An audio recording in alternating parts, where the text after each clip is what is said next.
In the previous video, we saw how to solve divisibility of a decimal number by 4 problem using a finite state machine. In this video, we are going to continue our learnings, whatever we have done so far, and we will be solving few more problems. The problem which we are going to see today is all about divisibility by 4 tester for binary numbers. So what we are going to do is, we are going to create a finite state machine and we will check whether it is capable of dividing binary numbers by 4. So we are going to use similar kind of logic which we had used in the previous video. The theory is going to remain the same, that is, we are discussing about finite state machines, so the theory will remain exactly same. So in the first step, I will show you what exactly you need to write in the theory part. Just have a look. Whenever we are encountering a problem on finite state machines, you are expected to write this as your theory. A finite state machine or a finite automata consists of these many states, which on receiving the inputs alter to produce the output. So if we are discussing about a finite state machine, this is what is the nomenclature is expected. If we are discussing about a finite automata, then this is what you need to write. I have explained all of these in detail over here. I will be providing this notes along with the lecture video.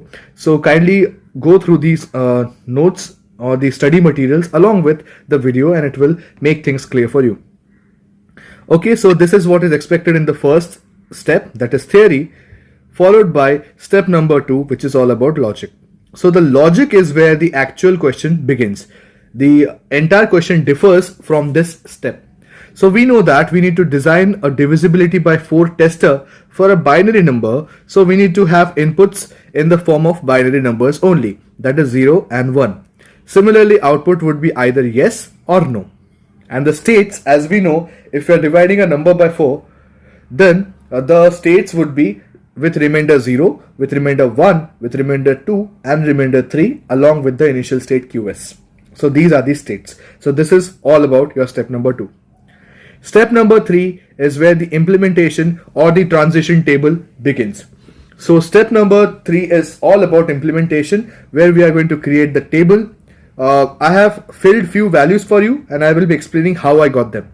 Now the inputs are binary numbers. So whenever we face inputs in the form of binary numbers, we have to use a formula, which is nothing but for 2 inputs, that is binary inputs, the formula is 2r plus 0 mod n, which is for input 0. Similarly for input 1, the formula gets converted to 2r plus 1 mod n. Now why this 2r? 2r is nothing but we are having 2 inputs, 0 and 1. What is r? R is the remainder. So the remainder for that particular state has to be entered over here.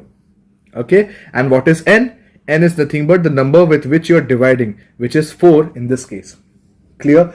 So if we follow the same formula, S is the initial state, so hence the remainder is 0 in this state.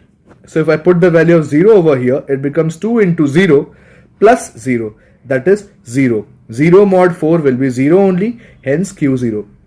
Similarly over here, remainder is going to same for that state, so it becomes 2 into 0 plus 1, that is 1 mod 4. If I divide 1 by 4, it is not possible, so the remainder will be this number 1 itself, hence state Q1, because 1 corresponds to the state Q1.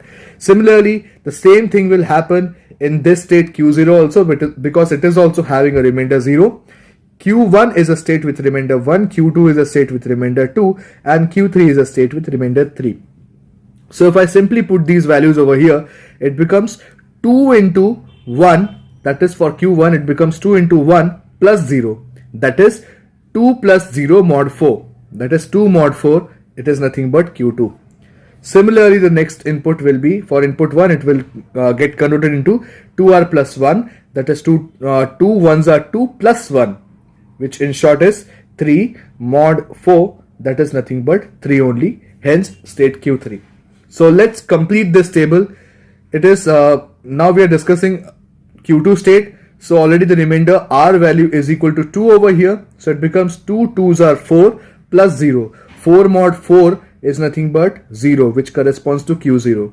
Similarly, it becomes 4 plus 1, that is 5 mod 4. 5 mod 4 will give me a remainder 1, which corresponds to Q1.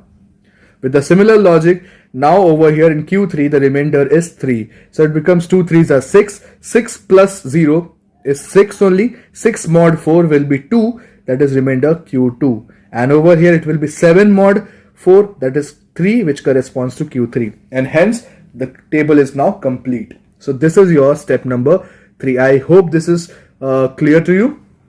Let's move on to the next step, step number 4. Step number 4 is all about our transition diagram. So this is how we have drawn our transition diagram. If you have followed my previous video, then you won't be having any doubts regarding this, because this transition diagram is nothing but we are exactly replicating the transition table. That is, QS on input 0 goes to Q0, QS on input 1 goes to Q1, QS on input, there are two inputs only. So Q0 on input 0, if you want to check, Q0 on input 0 is nothing but it remains in Q0 only. Hence there will be a self loop over here. With the similar logic, we have to complete the entire diagram and you will get something like this as your final diagram. Am I clear? So let's move on to the next step, which is the final step, that is simulation. So based upon all the logic which we have constructed so far, we have to solve one example. So I have taken two examples. I know one will be accepted, the other will not be accepted. So here is a number which is not divisible by 4 on the left hand side, and here is a number which is divisible by 4 on the right hand side. So if we solve it, it goes like this. QS on input 1, we can simply refer our diagram. We can check that QS on input 1 goes to Q1.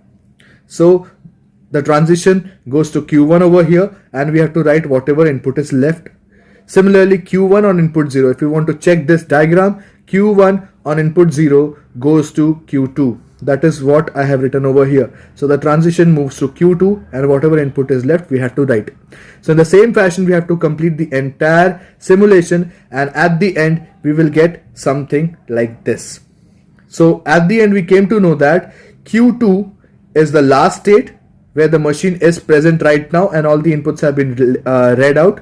So we can say that as the machine has not entered into Q0, because in our diagram and in our table Q0 is the final state. So we can say that the machine hasn't entered the final state after reading all the inputs, hence that input will be rejected.